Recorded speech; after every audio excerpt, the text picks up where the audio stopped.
ఆంధ్రప్రదేశ్ రాజధాని అయిన అమరావతిలో ఇటీవల వరుస అగ్ని ప్రమాదాలపై ఏపీ ప్రభుత్వం సీరియస్ అయింది. ఈ ఘటన వెనుక ఉన్న అసలు కారణాలను వెలికి తీసేందుకు ప్రత్యేక దర్యాప్తు బృందాన్ని ఏర్పాటు చేస్తూ సంచలన నిర్ణయం తీసుకుంది. గుంటూరు అడిషనల్ ఎస్పీ రవికుమార్ నేతృత్వంలో ఈ సిట్ విచారణ కొనసాగనుంది.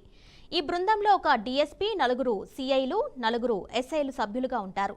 రాజధాని ప్రాంతంలో పదే పదే ఇలాంటి ప్రమాదాలు చోటు చేసుకోవడం వెనుక ఏదైనా విద్రోహ చర్య లేదా కుట్ర కోణం ఉందా అనే దిశగా సిట్ సమగ్రంగా దర్యాప్తు చేయనుంది.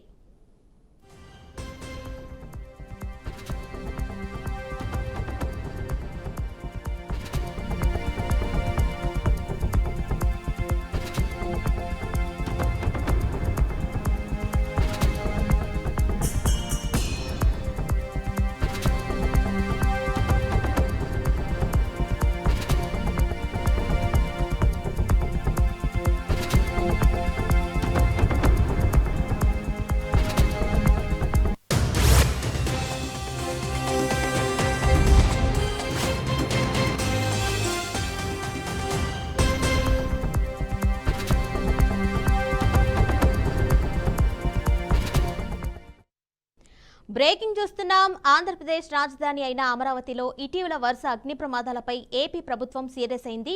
ఈ ఘటనల వెనుక ఉన్న అసలు కారణాలను వెలికి తీసేందుకు ప్రత్యేక దర్యాప్తు బృందాన్ని ఏర్పాటు చేస్తూ సంచలన నిర్ణయం తీసుకుంది.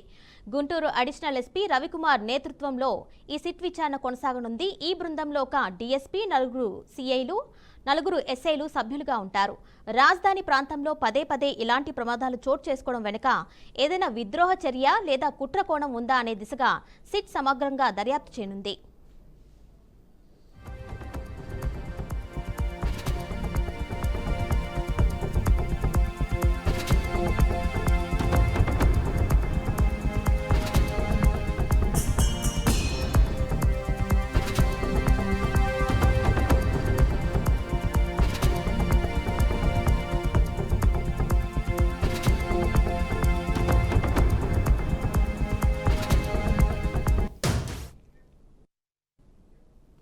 బ్రేకింగ్ చూస్తున్నాం. ఆంధ్రప్రదేశ్ రాజధాని అమరావతిలో వరుస అగ్ని ప్రమాదాలు చోటు చేసుకోవడం రాష్ట్ర ప్రభుత్వాన్ని అప్రమత్తం చేసింది. ఈ ఘటనల వెనుక ఉన్న అసలు కారణాలు వెలికి తీయడానికి ప్రత్యేక దర్యాప్తు బృందంను ఏర్పాటు చేస్తూ ప్రభుత్వం కీలక నిర్ణయం తీసుకుంది. గుంటూరు అడిషనల్ ఎస్పీ రవికుమార్ నేతృత్వంలో ఈ సిట్ పనిచేయనుంది. ఈ బృందంలో ఒక డీఎస్పీ, 4 సీఐలు, 4 ఎస్ఐలు సభ్యులుగా ఉంటారు. రాజధాని ప్రాంతంలో పదే పదే అగ్ని ప్రమాదాలు జరగడం వెనుక కుట్రకోణం ఉందా లేక ఇతర కారణాలు ఉన్నాయా అనే దిశగా సిట్ సమగ్రంగా దర్యాప్తు చేపట్టనుంది.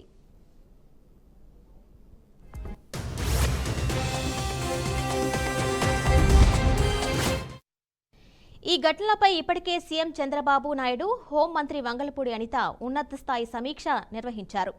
రాయపూడి, సిట్ యాక్సిస్ రోడ్ ప్రాంతాల్లో జరిగిన అగ్ని ప్రమాదాల్లో కోట్ల రూపాయల విలువైన పైపులు, నిర్మాణ సామాగ్రి దగ్ధమైన నేపథ్యంలో కేసుల్ని శాస్త్రీయంగా విచారించి త్వరితగిన నివేదిక సమర్పించాలని సిట్కు ఆదేశాలు జారీ చేశారు. ఫోరెన్సిక్ ఆధారాలు సేకరించడం, అనుమానితుల్ని విచారించడం వంటి చర్యలతో రాజధాని ప్రాంత భద్రతను మరింత కట్టుదిట్టం చేయనున్నారు.